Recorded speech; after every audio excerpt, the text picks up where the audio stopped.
की सदगुरुबंदी छोड़ कबीर साहिब की सभी संतों की सभी भक्तों की बोलिए परमपिता परमात्मा की सदगुरुबंदी छोड़ कबीर साहिब की बोलिए सदगुरुबंदी साहिब की बोलिए सदगुरुबंदी साहिब की बोलिए सदगुरुबंदी साहिब की बोलिए सदगुरुबंदी साहिब की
बोलिए बाबा का ये वाला हुआ 19 है दोनों हाथों के दोनों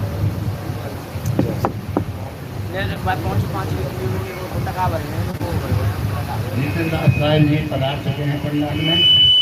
शांति बनाए रखें कृपया।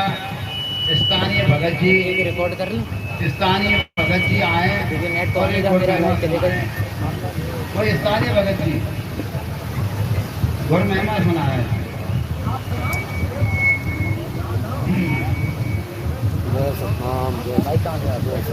स्थानीय भगत जी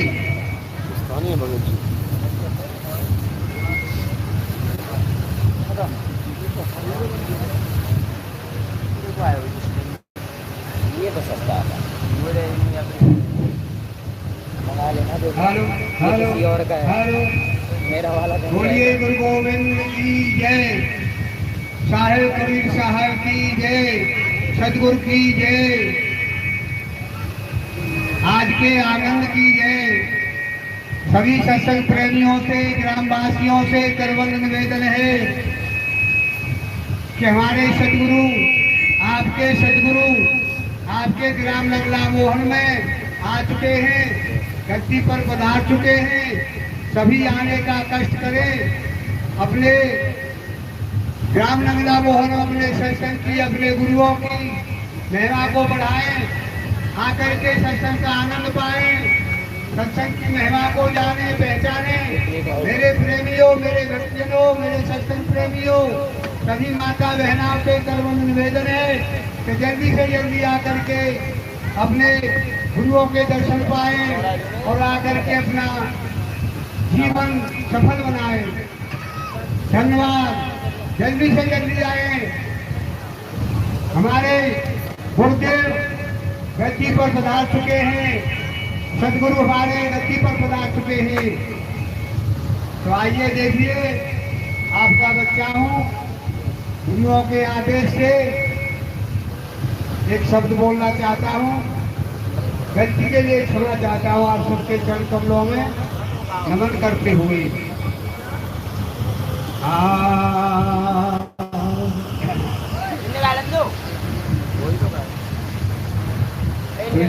गुरु आए पावने मोह खुशी अनंत, तन मन धन अर्पण करूं गुरुदेव भगवंत।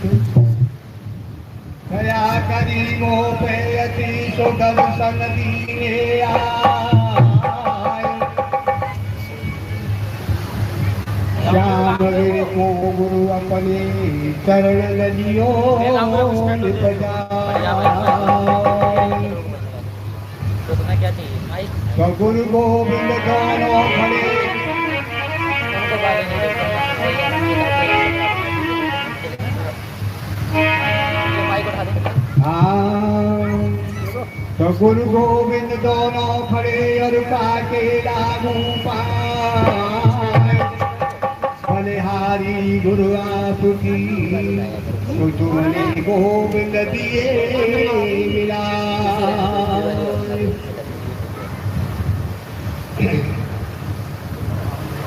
तो गुरु को करूं दंडवत कोटि कोटि प्रणाम। कीर्तन जाने भ्रंग कोट गुरु कर ले आप समान। गुरु समान दाता नहीं याचक शीश समान। तीन लोक की संपदा सो गुरु दीनी दान। ये किसका लगा? गुरु चंदन हवनी बड़ी गुरु सागर हम कीच।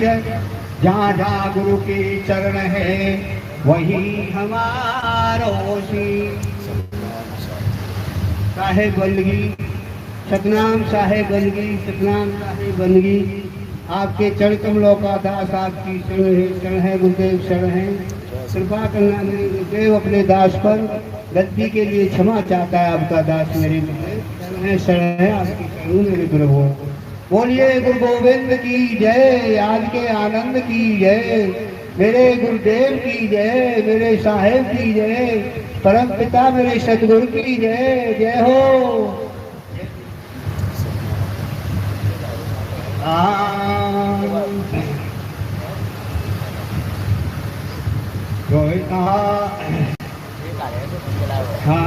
गुरुदेव तुम्हारे चरणों में मैं शीश झुकाने आया हूँ। सत्य गुरु आपके चरणों में मैं शीश झुकाने आया हूँ।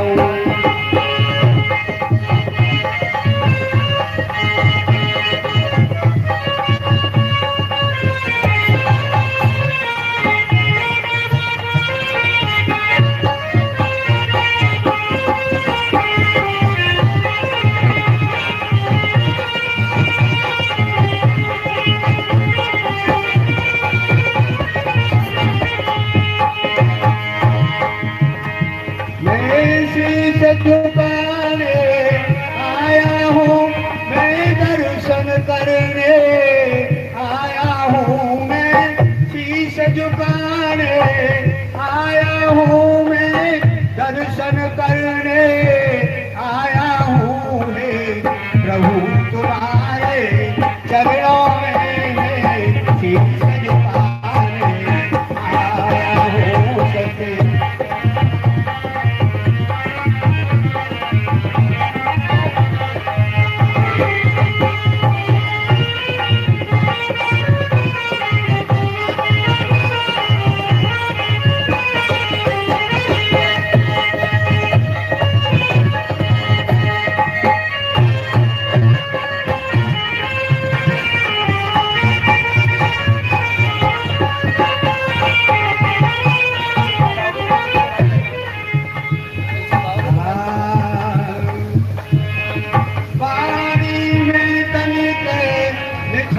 नहीं पर बिने सुनाने आया हूँ वाणी में।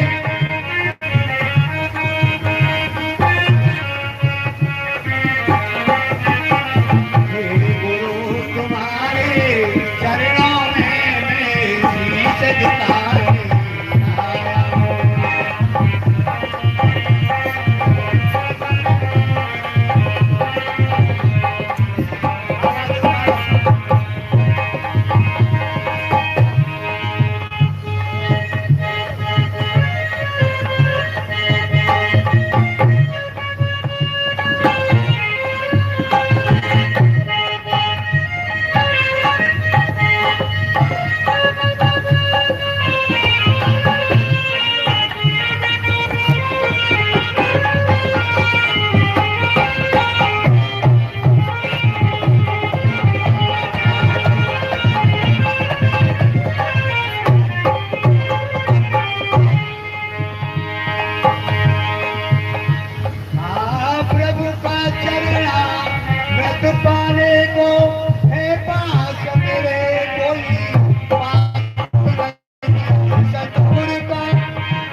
शीश झुकाने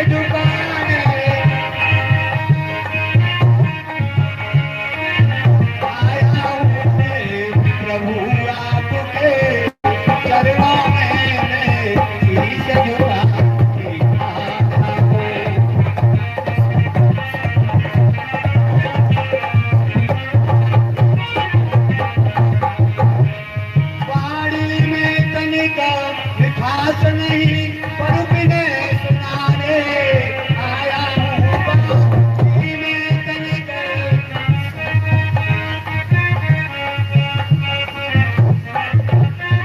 सतगुरु आपके चरणों में शीश झुकाते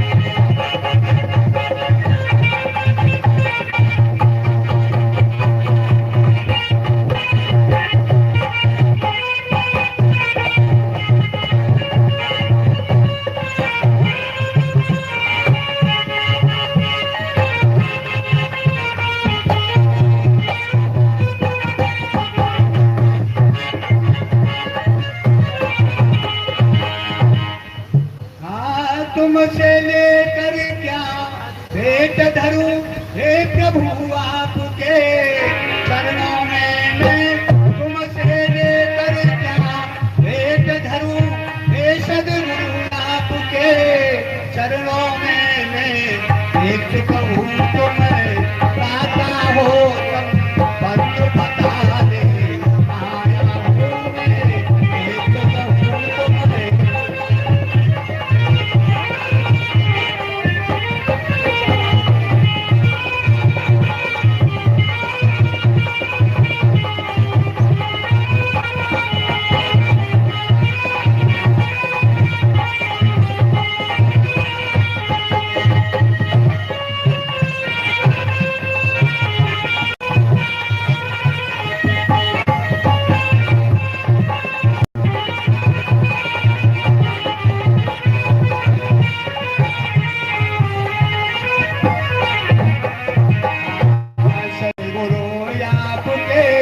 चरणों में मैं शीश झुकाने आया हूँ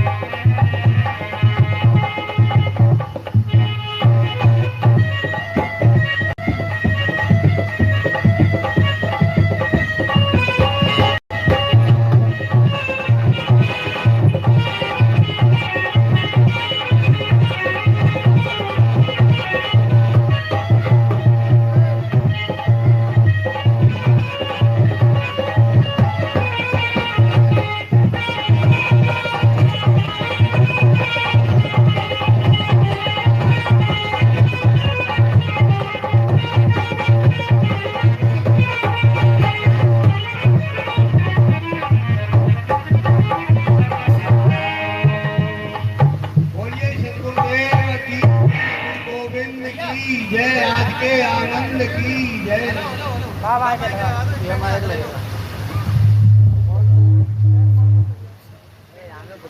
अरे छोटा है ना ये यहाँ पे ये ना कहाँ लगेगा ये लगेगा अरे अच्छा हाथ में दो ना हाथ में दो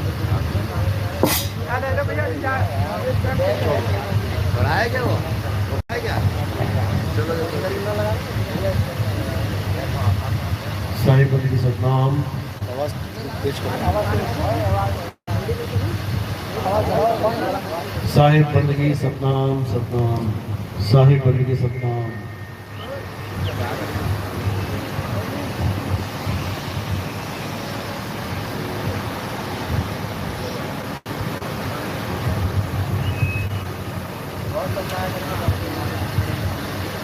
साहिब बंदगी सतनाम। तो आज परमपिता परमात्मा की अपार कृपा से मथुरा में ये मूल ज्ञान का प्रचार प्रसार होने जा रहा है। बहुत बड़े भाग होते हैं उन जीवों के जो अपने पूरे जीवन काल में एक बार भी इस मूल ज्ञान को सुन पाते हैं, और उससे भी बड़े भाग होते हैं उन जीवों के जो इस ज्ञान को थोड़ा सा भी समझ पाते हैं। क्योंकि सुनना आसान है, घंटा 2 घंटा बैठ के सुन के चले गए, लेकिन इस ज्ञान को समझना बहुत मुश्किल है। ये एक आम जीव के समझ में आ ही नहीं सकता। इस ज्ञान को समझने के लिए बहुत ज्यादा विवेक की जरूरत पड़ती है। आपकी विवेक शक्ति अगर अच्छी है तब तो आपको समझ में आएगा मैं क्या बता रहा हूँ, और अगर विवेक शक्ति नहीं है तो इसमें से एक भी लाइन समझने वाली आपके समझ में आने वाली नहीं है। तो मालिक से अरदास करेंगे कि जहाँ तक ये आवाज़ जा रही है, जो भी इस आवाज़ को सुन रहा है, जो भी इस ज्ञान को आज सुन रहा है, उन सबको मालिक विवेक बख्शे और वो इस ज्ञान को अच्छे से समझ पाए, जिसे मूल ज्ञान कहते हैं। मूल ज्ञान और पवित्र ज्ञान 2 प्रकार का ज्ञान है संसार में।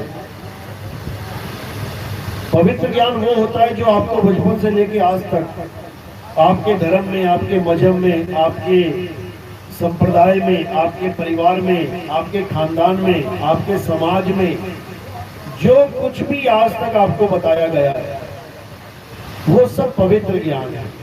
यानी एक जीव को पवित्र आत्मा बनाने के लिए ये ज्ञान समझाया जाता है। इसमें मंदिर, मस्जिद, गुरुद्वारे, चर्च, पूजा पाठ, हवन, यज्ञ सब कुछ आ जाता है।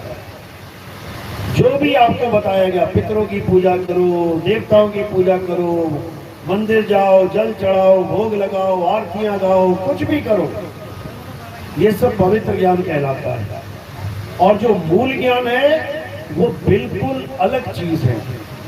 आज उसी मूल ज्ञान को अच्छे से समझने की कोशिश करेंगे ताकि हम सब विवेकी हो सकें और हम अपने असली मकसद को प्राप्त कर सकें, असली मंजिल को प्राप्त कर सकें। तो आज का सत्संग शुरू करने से पहले परमपिता परमात्मा के नाम पे जयकारा लगाएंगे और फिर सत्संग शुरू करेंगे। बोलिए परमपिता परमात्मा की, सदगुरु बंदी छोड़ कबीर साहेब की, सदगुरु मदनपति साहेब की, दीवान जौहरपति साहेब की, सदगुरु राम सेवक साहेब की, सदगुरु विराटपति साहेब की, कल्याणपुर धाम की, सभी संतों की, पंडाल में आए सभी भक्तों की, इनके माता पिता, इनके गुरुदेव की, इनके बाल गोपाल की, इस गांव नगर बस्ती की, आज के आनंद की, सकल हंस को बंदगी, साहेब बंदगी सतनाम। थोड़ी सीटी ठीक करो, सीटी मार रहा, सीटी करो। तो आज उस मूल ज्ञान को समझाया जाएगा जिसको बड़े बड़े ऋषि मुनि, पीर, पैगंबर, औलिया नहीं समझ पाते, जो किसी की बुद्धि में जा ही नहीं सकता, जो किसी को समझ आ ही नहीं सकता। जब तक परमात्मा की कृपा ना हो जाए तब तक ये ज्ञान किसी के समझ में आने वाला नहीं है। तो क्या है मूल ज्ञान, इसको अच्छे से समझना है। धर्मदास जी को कबीर साहब ने आज से 600 साल पहले क्या बोला कि धर्मदास मेरी लाख दुहाई, ये मूल ज्ञान बाहर ना जाई, गुरमुख को तुम देव बताई, कपटी से तुम राग छुपाई। मूल ज्ञान बाहर जो पढ़ी, तो पिछली पीढ़ी हंस न तरही। मूल ज्ञान तब लग छुपाई, जब लग द्वादश पंथ ना मिट जाए। यानी कबीर साहब ने धर्मदास जी को बोला कि मूल ज्ञान को छुपा के रखना है। कोई बिरला हो, लगे कि हाँ सच में भक्ति करना चाहता है, तब तो उसको गुप्त में जाके नाम दीक्षा दे दो, लेकिन इसको ओपन नहीं करना है। तो ओपन क्या करना है? अगर गुरु को ज्ञान देने से ही रोक दिया गया तो गुरु बताएगा क्या संगत में? ओपन क्या करना है? पवित्र ज्ञान तुम जग में भाखो और मूल ज्ञान गुप्त कर राखो। अब ये पवित्र ज्ञान क्या है? कबीर पंथ में पवित्र ज्ञान और मूल ज्ञान में भेद क्या है? जो गुरु तुम्हें आरती चौका करवा रहा है, पान के पत्ते लाओ, नारियल लाओ, इलायची लाओ, लौंग लाओ, किशमिश लाओ, फल लाओ, फ्रूट लाओ, उसके बाद पूरा चौका बना के उसमें पंडित जी की तरह बैठ के लंबी टोपी रख के उसके बाद दे तेरी को मंत्र उच्चारण कर रहा है, वो सब पवित्र ज्ञान है। पवित्र ज्ञान तुम जग में भाखो। ये आरती चौका, ये सारा खेल आडंबर का जो भी चल रहा है, कहते इसको चला दो, कोई बात नहीं। पवित्र ज्ञान तुम जग में भाखो और मूल ज्ञान गुप्त कर राखो। जो असली ज्ञान है उसको गुप्त रखना। कब तक गुप्त रखेंगे उसको? कहते मूल ज्ञान तब लग छुपाई और जब लग द्वादश पंथ न मिट जाएगा। कहते हम उसे तब तक छुपा के रखेंगे जब तक 12वें पंथ का नाश नहीं हो जाता, तब तक ये मूल ज्ञान उजागर नहीं किया जाएगा। अब वो समय आ गया है जब 12वें पंथ का नाश हो गया, यानी उसके अज्ञान की परतें खुल गई, उसके सारे अज्ञान को एक्सपोज कर दिया गया। अब ये मूल ज्ञान खुल गया। अब इस मूल ज्ञान को पूरे विश्व में उजागर होने से कोई नहीं रोक सकता। जैसे सूर्य अगर एक बार आ जाए अंधेरे के बाद, रात के बाद, तो बढ़ता ही जाता है, फिर उसको रोक नहीं सकता कोई। कि कोई सोचे कि अभी तो लालिमा है, दोबारा से काला हो जाएगा। आसमान काला होने वाला नहीं है, लालिमा है यानी शुरुआत हो गई है, अब ये बढ़ता ही जाएगा। इसी प्रकार जो नितिन दास ने ये मूल ज्ञान खोल दिया है, अब कोई सोचे कि बैक गियर लग जाएगा, अब बैक गियर लगने वाला नहीं है, अब ये बढ़ता ही जाएगा। और केवल भारत में नहीं, ये पूरे विश्व में फैलेगा। इसी का जिक्र हर ग्रंथ में किया गया है। हिंदुओं के ग्रंथ में, मुसलमानों के ग्रंथ में, सिखों के ग्रंथ में, ईसाइयों के ग्रंथ में, यहूदियों के ग्रंथ में, बौद्धिस्टों के ग्रंथ में, हर ग्रंथ में इस समय का आगाज बता चुके हैं वो लोग कि एक ऐसा समय आएगा जब पूरे संसार में हाहाकार मचा होगा। धर्म के नाम पे लोग लड़ रहे होंगे, बाप को बेटे का भी विश्वास नहीं होगा, बहन को भाई का विश्वास नहीं होगा, माँ को बेटे का विश्वास नहीं होगा, ऐसा अत्याचार चल रहा होगा। मियाँ को बीवी, बीवी को मियाँ का विश्वास नहीं होगा। देख लो ड्रमों में भर भर के कैसे पैक हो रहे हैं आजकल, कोई फ्रिजों में पैक कर दिया गया। ऐसी हाहाकार, ऐसी हालत खराब हो रही होगी, उस वक्त एक ज्ञान ऐसा उजागर होगा। और कहां से उजागर होगा, कौन से देश से उजागर होगा, ये भी बता रखा है।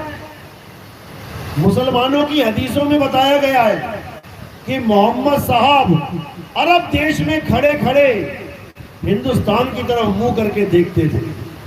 हिंदुस्तान की दिशा में यानी पूरब की दिशा की ओर, मशरक बोलते हैं पूरब दिशा को, कहते हैं मशरक की तरफ मुंह करके खड़े होते थे, घंटों घंटों खड़े रहते थे।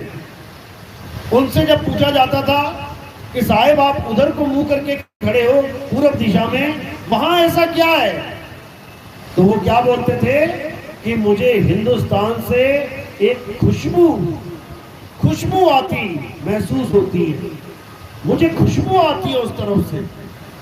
कौन सी खुशबू? कहते अमन की खुशबू। जब हाहाकार मच रहा होगा तब हिंदुस्तान से एक गजवा, जिसको कहते हैं ना गजवाए हिंद, कहते एक ऐसा आंदोलन चलेगा हिंदुस्तान की धरती से जो सारे संसार को एक कर देगा। ये हदीसों में इसका जिक्र है। और उसमें क्या बोला कि इमाम मेहदी आएंगे और वही ज्ञान पूरे विश्व में खोल देंगे। ईसाइयों में बोला कि ईसा मसीह जो चले गए हैं, संसार की नजर में मर गए हैं, वो मरे नहीं हैं, वो वापिस आएंगे और पूरे संसार को ईसाई बना देंगे। ईसाई मतलब वो क्रॉस मानने वाले नहीं, ईसाई मतलब ईसा की बातों पे अमल करने वाले, जो ईसा मसीह के गुप्त ज्ञान को भूल के आज मूर्ति पूजा में फंसे पड़े हैं, आज लोगों को हाथ लगा के करंट लगवा देते हैं, ऐसे पाखंडवाद में फंस गए हैं। ये सब सही हो जाएंगे कब? जब ईसा मसीह का ज्ञान दोबारा आ जाएगा। यही गुरु ग्रंथ साहब में बताया गया कि एक ऐसा समय आएगा, कहते हैं 78 जान 97 और भी उठसी मर्द का चेला, यानी एक ऐसा मर्द का चेला आएगा जो पूरे संसार को दोबारा से एक करने का ज्ञान दे देगा। यही बौद्धिस्टों में बताया गया कि महात्मा बुद्ध तो आके चले गए, लेकिन एक बुद्ध और आएगा। उसका क्या नाम होगा? उसका मैत्रेय बुद्ध नाम होगा। क्यों रखा उसका नाम मैत्रेय बुद्ध? क्योंकि वो झगड़ा करते हुए लोगों में दोस्ती करवा देगा। मैत्रेय का मतलब क्या होता है? मित्रता। यही यहूदियों में बोला गया कि एक इलियास नाम का जो नबी है वो अभी मरा नहीं है, लोग समझते हैं मर गया, वो दोबारा आएगा और यहोवा का असली ज्ञान पकड़ा देगा। यहोवा जपवाएगा नहीं, यहोवा का भेद समझा देगा। यहोवा क्या होता है? यहोवा ही तत्व ज्ञान है।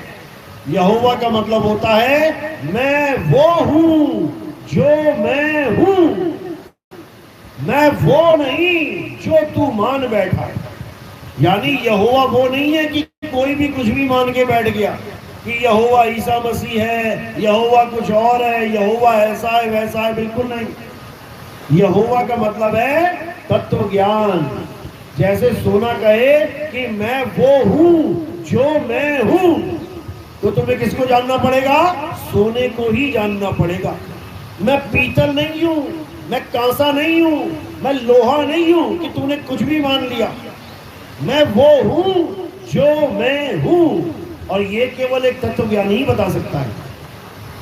हिंदुओं में इसी को कल्कि अवतार का नाम दिया। क्यों दिया कल्कि अवतार का नाम? क्योंकि कल्कि का मतलब होता है कलंक से रहित। यानी एक ऐसा ज्ञान आएगा इस संसार में जो कलंक से रहित होगा। कलंक से रहित मतलब जो आत्मा का ज्ञान होगा। शरीरों पे तो कलंक लग जाते हैं, शरीर कटते मरते जल जाते हैं, लेकिन आत्मा जलती कटती मरती नहीं है। आत्मा निकलंक है। तो उसी आत्मा का भेद समझाते हुए सब संतों ने एक ही बात करी कि इस कलयुग में सतयुग आएगा, और वो समय अब आ चुका है। अब उसी समय का इंतजार था सबको। बाबा जय गुरुदेव ने अपनी वाणियों में 1980 में बोला। क्या बोला?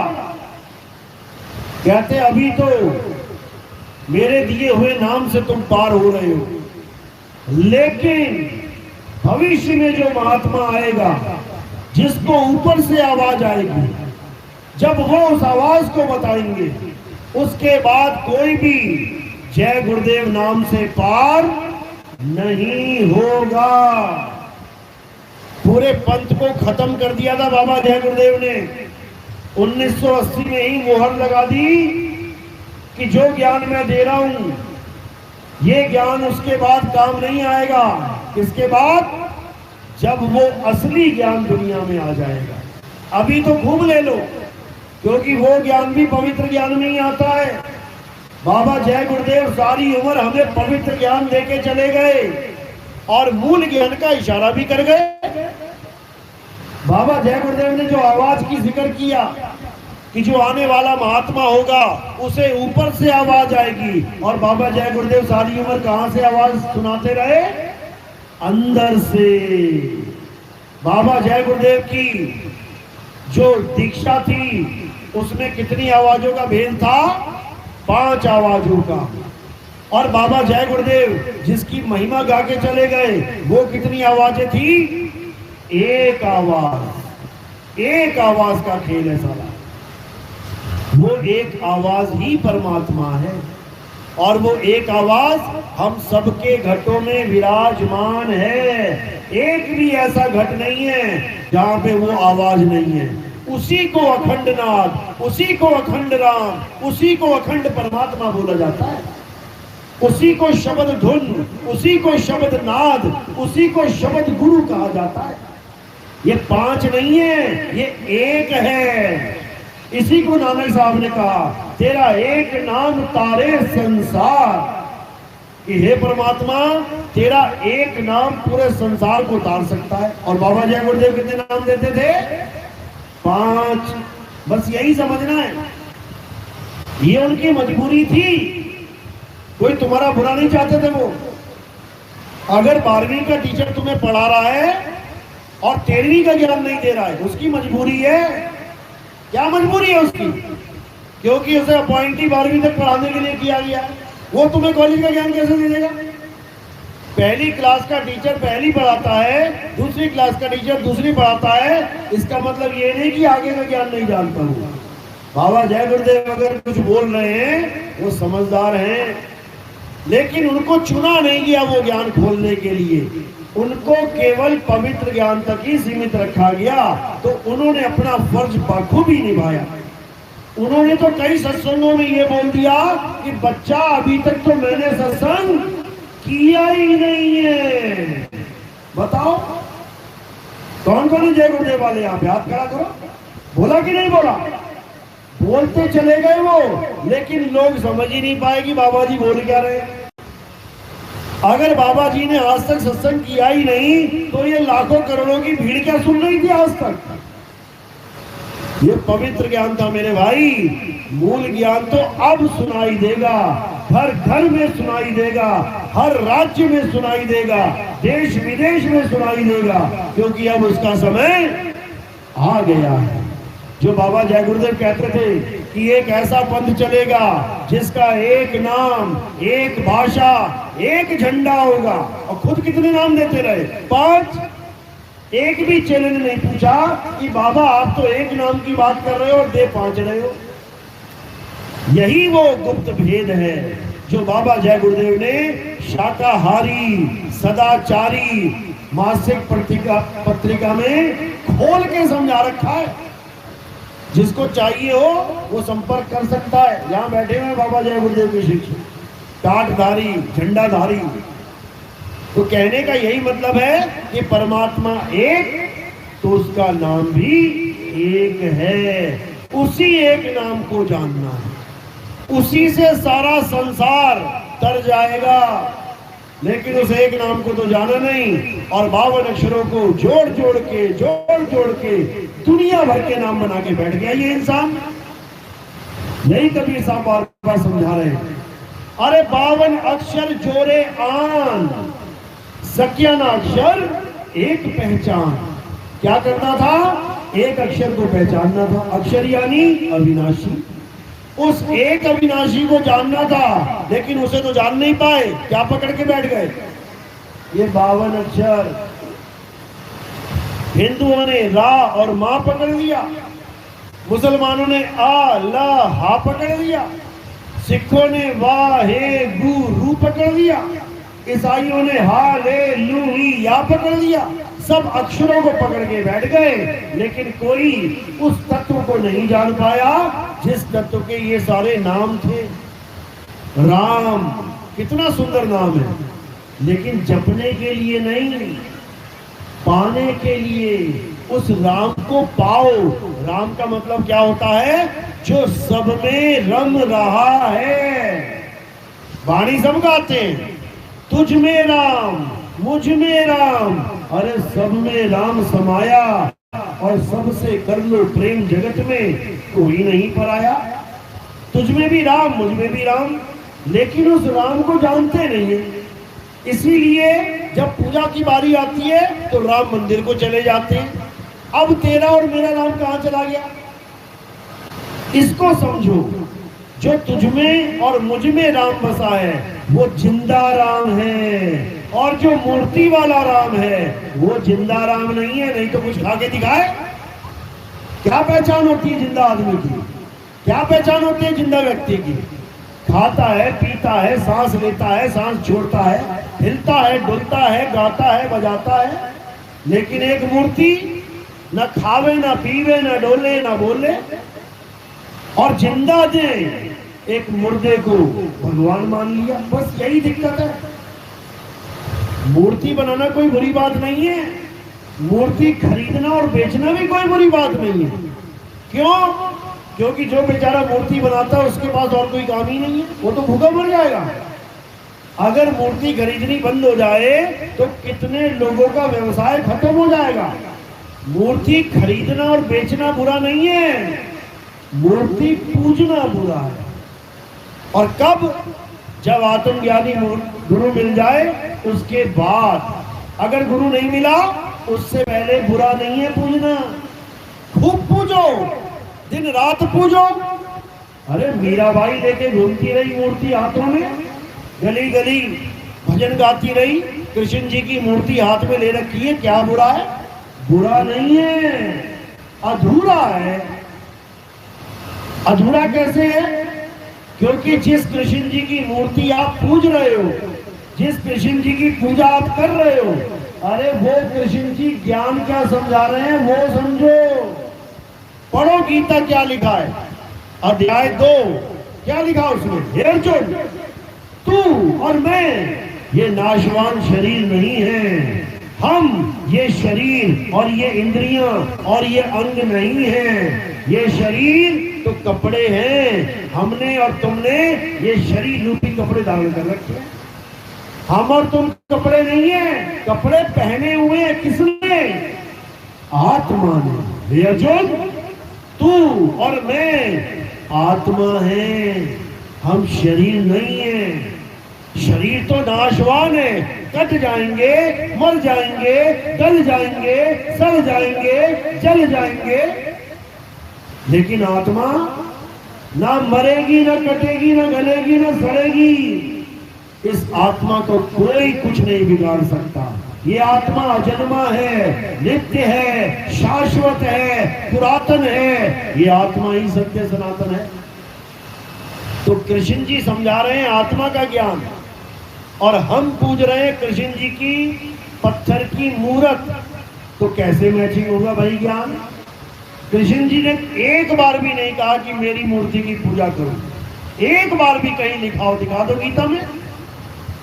कोई आदेश नहीं है ऐसा कि मेरी मूर्तियां बनाओ और वृंदावन में मेरी मूर्तियों के आगे माथा टेकते सारा जन्म बर्बाद कर लो। ऐसा बिल्कुल नहीं बोला। क्या बोला उन्होंने? अध्याय 3 17वां श्लोक क्या कहते हैं? हे अर्जुन, जो अपनी आत्मा में रमण करते हैं, जो अपनी आत्मा में तृप्त हैं, जो अपनी आत्मा में संतुष्ट हैं, उनके लिए कोई धार्मिक कर्म कर्तव्य लागू ही नहीं होता। यानी जितने भी ये पूजा पाठ की विधियां बनाई गई हैं, तुम्हें बचपन से लेके आज तक समझाई जा रही हैं, अगर तुम आत्मा के ज्ञान में आ जाओ तो तुम पर ये लागू ही नहीं होता। यानी करोगे लेकिन एक समय सीमा तक, उसके बाद ये कानून तुम पे लागू ही नहीं होता कि तुम मंदिर जाओ, मस्जिद जाओ, गुरुद्वारे जाओ, चर्च जाओ, फिर कहीं जाने की जरूरत नहीं है। फिर कहां जाना है? हे अर्जुन, अपनी आत्मा में रमण कर, तब बनेगी बात। लेकिन आत्मा में रमण कैसे करें? रेत में रमण कर सकते हैं। रमण रेती करके एक मंदिर है यहाँ पे, वहां क्या किया जाता है? वहां जाओ, रेत पड़ा हुआ, उसमें खूब रमण करो, खूब रमो, उसमें गोल गोल घूम घूम के खूब मिट्टी उड़ाओ। ये नहीं बोला कृष्ण जी ने रेत में रमण करने के लिए। कृष्ण जी ने कहा आत्मा में रमण कर, आत्मा में। अब आत्मा में कैसे रमण करेंगे भाई? इसके बारे में क्या बताया? इसके बारे में अध्याय 4 34वां श्लोक क्या बताया? हे अर्जुन, अगर तुम सत्य को जानना चाहते हो, अगर तुम आत्मा को समझना चाहते हो, तो क्या करो? ऐसे तत्वदर्शी संत की शरण में जाओ जो तुम्हें दोनों प्रकार के तत्वों का ज्ञान करवाते हैं। कौन कौन से तत्व हैं? एक असत्य तत्व और एक सत्य तत्व। अध्याय 2 16वां श्लोक यही समझा रहे हैं। हे अर्जुन, दो प्रकार के तत्व हैं, एक असत्य और एक सत्य। असत्य क्या है? जो बनता और बिगड़ जाता है, जो पल पल बदल जाता है, जो सदा एक सा नहीं रहता उसे असत्य कहते हैं। तो क्या है असत्य? ये सारा संसार ही असत्य है। ये पल पल बदलता है, ये कभी एक सा नहीं रहता। अभी सुबह है, थोड़ी देर में दोपहर हो जाएगी। अभी दोपहर है, थोड़ी देर में शाम हो जाएगी। अभी शाम है, थोड़ी देर में रात हो जाएगी। और अभी रात है तो कुछ चंद घंटों में सुबह हो जाएगी। और उसी दिन के साथ हर चीज बदल रही है, हर चीज। तुम्हारी शक्ल तक बदल रही है रोज। तुम कहोगे ना रोज तो नहीं बदलती, रोज देखता हूं मैं शीशा। सारी उम्र बीत गई शीशा देखते देखते, शीशे में तुम पकड़ ही नहीं पाए कि तुम रोज बदल रहे हो। नहीं तो देखो एक बार 1 साल की फोटो और 20 साल की फोटो लगाओ, जरा मैच कराओ। रोज बदल रहे थे, रोज शीशा देख रहे थे, फिर भी नहीं समझ पाए कि कैसे चेहरा बदलता बदलता बदलता आज इस अवस्था में आ गया। यही माया का खेल है मेरे भाई, यही माया का खेल है। तो क्या करना है? अब उस सत्य को जानना है जो कभी नहीं बदलता, जो जन्म और मरण से रहित है। और उसका क्या नाम है? हे अर्जुन, आत्मा ही वो सत्य है जो सारे संसार का एक है। बस एक है वो, उसी को समझना है। तो क्या करना है? तत्वदर्शी संत की शरण में जाके दंडवत प्रणाम करके मन से छल और कपट दूर करके उससे ज्ञान की प्राप्ति करो। वो तुम्हें समझा सकता है कि तुम्हारा यथार्थ स्वरूप क्या है, क्योंकि वो आत्मा के भेद को जान चुका है। वही तुम्हें तुम्हारी आत्मा का ज्ञान करवा सकता है। तो तत्वदर्शी संत की शरण में जाने को बोला है। तत्वदर्शी मतलब तत्वों का दर्शन करवाने वाला। जपी तपी सन्यासी के पास नहीं बोला कि ओम कलियम हरियम शरियम सोहम सत्यम जपवा रहा है, कि ज्योत निरंजन ओंकार रारंकार सोहम जपवा रहा है, कि सतपुरुष अकाल मूरत शब्द स्वरूपी नाम जपवा रहा है, कि और कोई दुनिया भर के नाम जपवा रहा है। ये सब जपी है, जपी। और तपी कौन होता है? जो तपस्या करवा रहा है। एक टाइम पे खड़ा हो जा, 2 साल तक खड़ा रहे। एक हाथ ऊपर कर ले, 20 साल तक करे रहे। पेड़ पे लटक जा, 1 महीना लटका रहे। जमीन में गड़ जा, केवल गर्दन बाहर रहेगी, पैर पड़ा रहे महीना महीना। ये सब क्या है? ये तपस्या है। ये अपने शरीर को कष्ट देना है। तो कृष्ण जी ने इन जपी तपी सन्यासी के पास जाने को नहीं बोला कि तुम परमात्मा की प्राप्ति के लिए वृंदावन जा रहे हो नाम लेने। अरे नाम जपने को नहीं बोला, आत्मा में रमण कैसे करना है ये जानने को बोला है। आत्म तत्व को कैसे जानना है ये जानने को बोला है। और इसी को कबीर साहब ने भी समझाया। कहते जल में नीन प्यासी, मोहे देखत आवे हासी, आत्म ज्ञान बिना नर भटके, कभी काबा कभी काशी। यानी जो तुम परमात्मा के लिए भटक रहे हो, कभी काबा कभी काशी, कभी कहीं कभी कहीं, ये सब क्यों हो रहा है? क्योंकि तुम्हें यही नहीं पता परमात्मा है कहाँ। तुम घर से बाहर निकलते हो कोई चीज ढूंढने, तो तुम्हें पता होता है कौन सी दुकान में जाना है। किताबें लेने के लिए किताबों की दुकान पहुंच जाते हो, कपड़े लेने के लिए कपड़े की दुकान चले जाते हो, कोई साग सब्जी लेनी है तो साग सब्जी की दुकान पे चले जाते हो। यानी तुम्हें लक्ष्य पता होता है कि मैंने जाना कहाँ है। लेकिन जब बात आती है परमात्मा की, तो तुम्हें पता ही नहीं होता कि जाना कहाँ है। कोई मंदिर भाग रहा है, कोई मस्जिद भाग रहा है, कोई गुरुद्वारे भाग रहा है, कोई चर्च भाग रहा है, कोई जंगलों में भाग रहा है, कोई नदियों में भाग रहा है, कोई पहाड़ों में भाग रहा है, कोई कहीं भाग रहा है। इसीलिए भाग रहा है क्योंकि उसको पता ही नहीं परमात्मा कहाँ है। और परमात्मा है कहाँ, जिस दिन ये पता लग जाए सारी दौड़ भागी खत्म हो जाए। तो कहाँ है परमात्मा? कबीर साहब समझा रहे हैं, ज्यों तिल माही है और ज्यों चकमक में आग, तेरा साईं तुझ में है, जाग सके तो जाग। केवल हम सोए हुए हैं, इस सोए हुए जीव को जगाना है। जैसे सपने में हम सोए हुए होते हैं और सपने में हमें कोई डराए तो हम डर रहे होते हैं सपने में, तो उससे बचने का क्या रास्ता है? कोई हमें जगा दे, भले ही सपने में शेर हो, भले ही सपने में चीता हो, भले ही सपने में भूत प्रेत आ जाए, अगर किसी ने जगा दिया तो सारी दुविधा खत्म हो जाती है। इसी प्रकार परमात्मा को ढूंढने के लिए हम जो दर दर भटक रहे हैं, अगर हमें कोई जगा दे कि परमात्मा कहाँ है ये बता दे, तो हमारी सारी जन्म की दौड़ी खत्म हो जाती है। तो इसीलिए कबीर साहब ने क्या समझाया?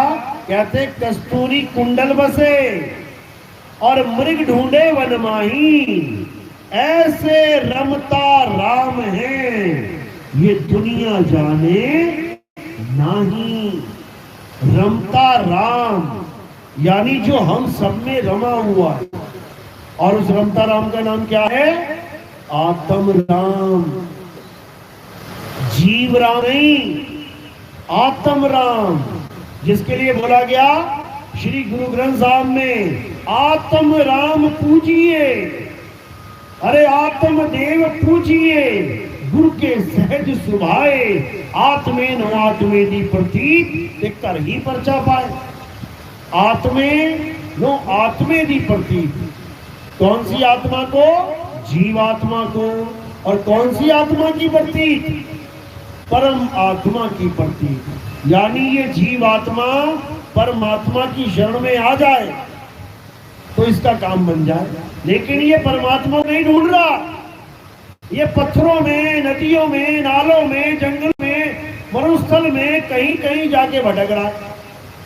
ये परमात्मा को नहीं प्राप्त करने की कोशिश कर रहा है, ये जड़ वस्तुओं में उलझ गया, ये जड़ पूजा में उलझा पड़ा। तो साहिब कहते हैं जड़ चेतन का करे निवेड़ा और कहे कबीर सो हंस है मेरा। जो जड़ और चेतन में भेद समझ ले, जड़ मतलब जो खाए ना पीवे ना बोले ना डोले ना सांस लेवे ना चले ना फिरे, और चेतन ये देखो खा रहा है पी रहा है जल रहा है सब कुछ कर रहा है। तो जहां चेतन है वही परमात्मा मिलेगा, जहां जीव है वही परमात्मा मिलेगा। नर नारी और कीट पतंगा अरे सार शब्द सभी के संगा, इस जीवात्मा के साथ ही परमात्मा है। लेकिन इसका भेद ना जानने के कारण ये जीवात्मा भटक रहा है। अब ये जीवात्मा कहाँ रहता है पहले ये समझ लो। इस काया के अंदर जीवात्मा रहता है, इसीलिए काया जीवित है। जीव इतः यानी जीव है, इसीलिए जीवित है। और काया में से जीव निकल गया तो ये क्या है? काया क्या हो गई? निर्जीव, यानी अब जीव नहीं है इसमें। तो इस काया में जीव है और जीव नहीं है, लेकिन इस काया में परमात्मा ना था, ना है और ना होगा। परमात्मा और जीव में क्या फर्क है? जीव काया में रहता है और परमात्मा काया से परे रहता है। ये दोनों में फर्क है। लेकिन इस भेद को ना जानने के कारण सारे गुरुओं ने क्या बता दिया अपने चेलों को कि परमात्मा तुम्हारे शरीर में रहता है, तभी तो चल रहे हो।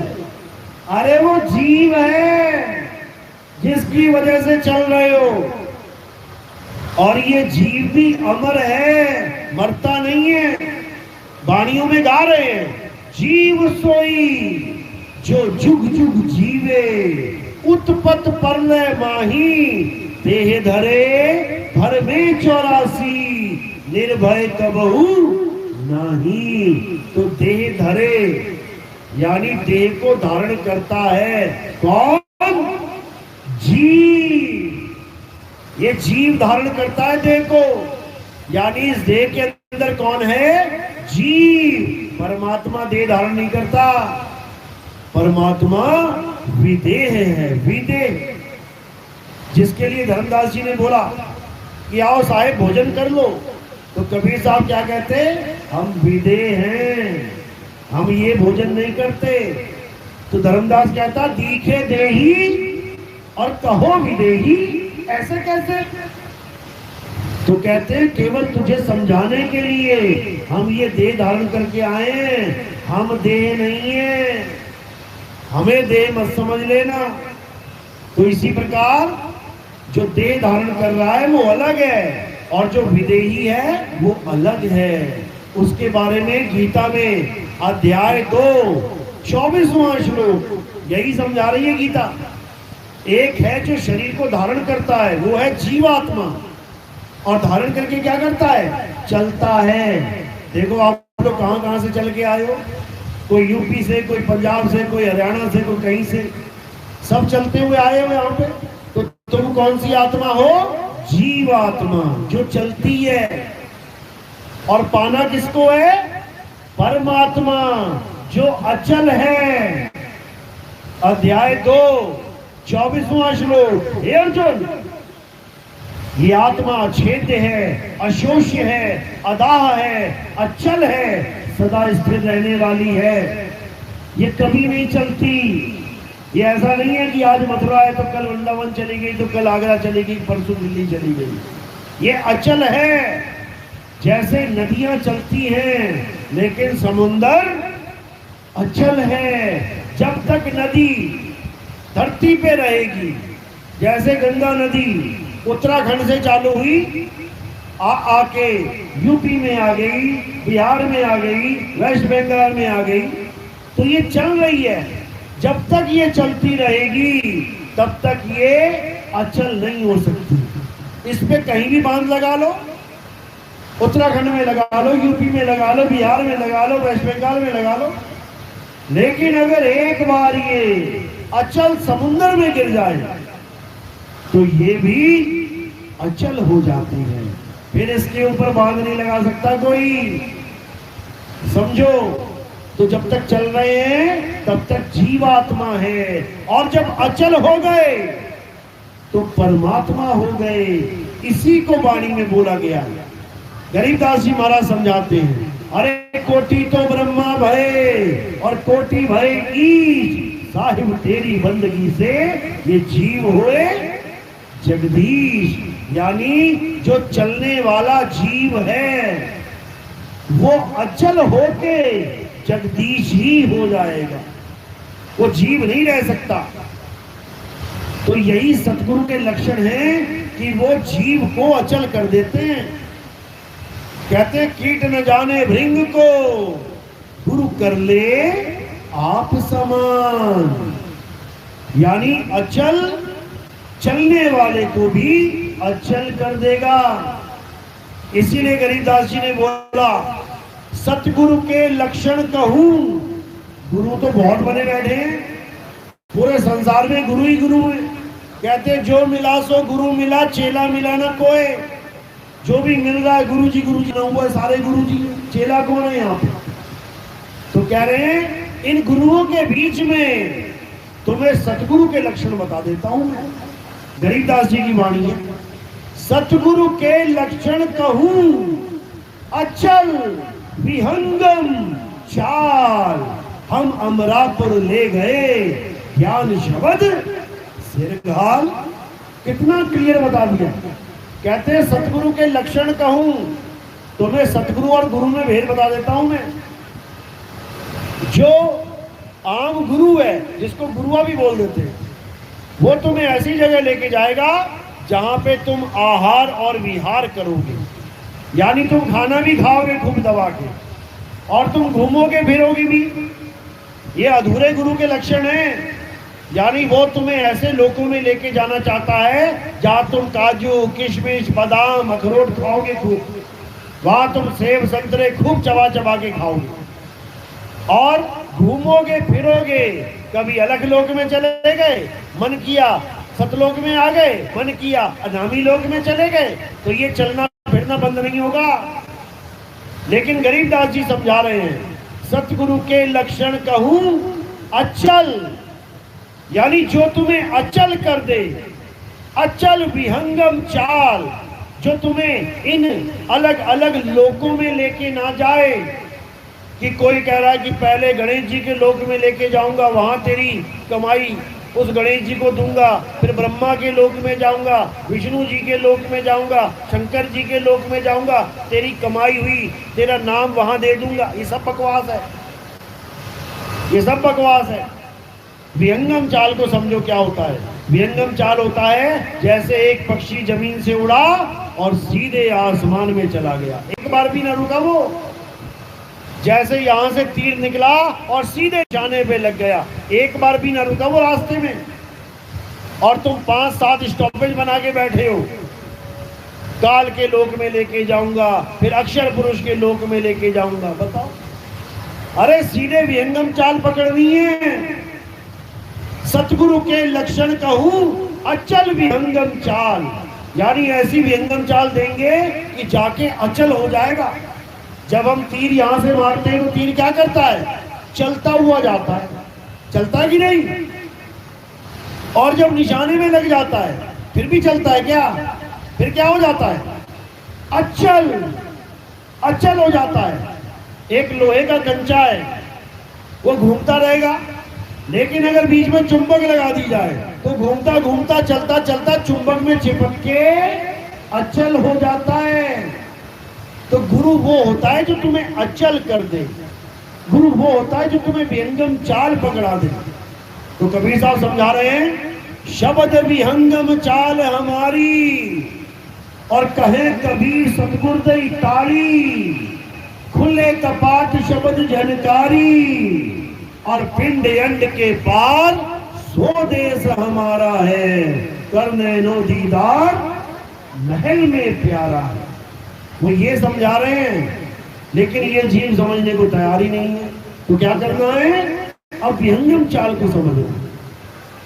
विहंगम चाल यानी यहां से गए और सीधे अपने धाम में पहुंच गए, इसको कहते हैं विहंगम चाल। इसके अलावा सब झूठ है, सब अज्ञान है, माया का जाल है। तो क्या करना है? अब हमें आत्म तत्व को जानना है। आत्मा का नाम सुना है सबने? सबने सुना है ना? अपनी अपनी आत्मा लेके आए हो साथ में? किसी की घर में रह गई हो जल्दबाजी में, देख लो जेब में चेक कर लो है कि नहीं। सब आत्मा लेके आए हो यहाँ पे, बिना आत्मा के तुम यहाँ आ भी नहीं सकते। 24 घंटे आत्मा तुम्हारे साथ रहती है, सारी उम्र आत्मा तुम्हारे साथ रहती है, लेकिन फिर भी तुम आज तक एक बार भी आत्मा का अनुभव नहीं कर पाए। एक बार भी। तुम्हारे घर में हीटर हो तो तुम आग का अनुभव कर लोगे, गर्मी का अनुभव कर लोगे। तुम्हारे घर में फ्रिज हो तुम ठंडक का, बर्फ का अनुभव कर लोगे। तुम्हारे घर में पंखा है, हवा का अनुभव कर लोगे। लेकिन तुम्हारे पास आत्मा है, आज तक अनुभव नहीं कर पाए कि आत्मा होती कैसी है। काली है, गोरी है, लंबी है, मोटी है, छोटी है, आत्मा है तो है कैसी, ये कोई नहीं जान पाता। इसी का ज्ञान देने के लिए गुरु आते हैं और उन्हें आत्म ज्ञानी गुरु कहते हैं। मंत्र ज्ञानी नहीं, जंतर ज्ञानी नहीं, तंत्र ज्ञानी नहीं, आत्मज्ञानी। तो अब क्या करना है? जितनी पूजा पाठ करी है बहुत अच्छी बात है, अब आगे बढ़ना है। जैसे कोई बच्चा स्कूल में जाके सीखे, पहली कक्षा में, पहली क्लास, पहली बार गया, का से कबूतर, खा से खरगोश, गा से गमला, घर आके सुनाए माँ मैं पढ़ाया। माँ कहती क्या क्या पढ़ के आया? सुना? कहता है का से कबूतर, खा से खरगोश, गा से गमला। बहुत अच्छी बात है, माँ भी खुश होती है, लेकिन क्या उतनी पढ़ाई से नौकरी मिल जाएगी? और तुम कहो मैं तो पढ़ के आ गया, का से कबूतर, खा से खरगोश, अब मैं नौकरी करने चला जाऊं। तो नौकरी जब करने जाओगे तो पूछा जाएगा सवाल क्या पढ़ के आए हो बताओ। अब तुम कहोगे का से कबूतर, खा से खरगोश, गा से गमला, तो वो कहेगा दा से दरवाजा, ना से निकल, तेरे बस की बात नहीं है नौकरी करना। समझो, यानी वो ज्ञान भी अच्छा है लेकिन अधूरा है। और हमने क्या करना है जीवन में? हमने पूर्ण ज्ञान को प्राप्त करना है कि आखिर में असली ज्ञान है तो है क्या। तो मंदिर, मस्जिद, गुरुद्वारे, चर्च कोई बुरे नहीं है भाई, होने चाहिए, गांव गांव में होने चाहिए। क्योंकि अगर मंदिर, मस्जिद, गुरुद्वारे, चर्च भी ना हुए तो भारत क्या बन जाएगा? चाइना बन जाएगा। चाइना में मंदिर, मस्जिद, गुरुद्वारे नहीं है तो वहां के बच्चे क्या करते हैं? कॉकरोच देखा कॉकरोच खा गए, कीड़ा देखा कीड़ा खा गए, चूहा देखा चूहा खा गए, जो देखा वो खा गए। क्यों? क्योंकि पाप पुण्य वाला कोई चक्कर ही नहीं है। जब कोई भगवान और भगवान का भगत ही नहीं है तो पाप और पुण्य भी नहीं है। तो ऐसा देश हमारा बन जाए उससे लाख गुना अच्छा है कि राम नाम कर ले भाई, राधे राधे कर ले भाई, अल्लाह अल्लाह कर ले भाई। लेकिन इसी में नहीं अटके रहना है, आगे बढ़ना है। कृष्ण जी कहते हैं जो आत्मा को जान लेते हैं, जो आत्म तत्व को पहचान लेते हैं, उनका जन्म सफल हो जाता है। और जो आत्मा को नहीं जान पाते वो वापस 84 में चले जाते हैं। अब कुत्ता, बिल्ली, हाथी, घोड़ा, सांप, बिच्छू, मच्छर, मक्खी, पता नहीं क्या क्या बनना पड़ेगा। और बकरे बकरे बन गए तो बड़ी डिमांड है बकरों की भाई, उल्टा लटका के खाल उधेड़ दी जाएगी। आज तो बड़े मजे में जाके ऑर्डर देते हो, 1 किलो दे दो मटन, 1 किलो दे दो चिकन, उसके बाद तुम्हारे ऊपर आलियां चलेंगी और हालत खराब हो जाएगी। इसलिए सबसे पहले तन शुद्ध करना है। इस तन के अंदर कोई भी मुर्दा ना चला जाए। मुर्दा यानी मरा हुआ बकरा, मरी हुई गाय, मरा हुआ सूअर, मरा हुआ भैंस, मरा हुआ गधा, घोड़ा, सब कुछ खा लेता है इंसान। तो ये मुर्दों के लिए कब्रिस्तान थोड़ी नहीं है कि मुर्गा मर गया चल अंदर, बकरा मर गया चल अंदर, हाथी मर गया चल अंदर, घोड़ा मर गया चल अंदर। ये कब्रिस्तान नहीं है, ये मंदिर है भगवान का। मंदिर, मंदिर, ये नाम कैसे पड़ा है? क्योंकि मन के अंदर, मन के अंदर बैठाना है उसको, इसलिए भगवान के घर का नाम रखा है मंदिर। और किसी मंदिर नहीं है, मंदिर यही है मन के अंदर। तो इसमें तो मुर्दे घुसा रखे हैं तुमने, तो भगवान क्या बैठेगा यहाँ पे? तो इसलिए पहले अपने आप को शुद्ध करो। बाबा जय गुरुदेव ने कितना अच्छा प्रचार किया देखो।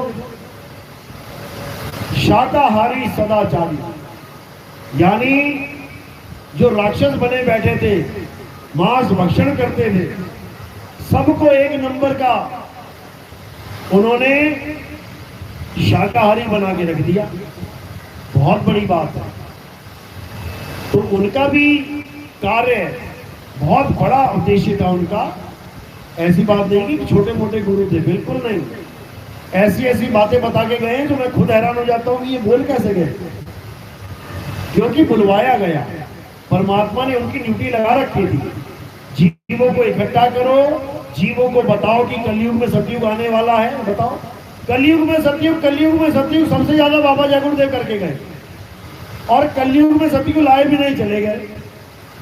सोचो, सारे चेले जितने टाटधारी हैं, इन्होंने टाट क्यों धारण किया था? बाबा जय गुरुदेव ने कहा था कि कलयुग में सतयुग कौन लाएगा?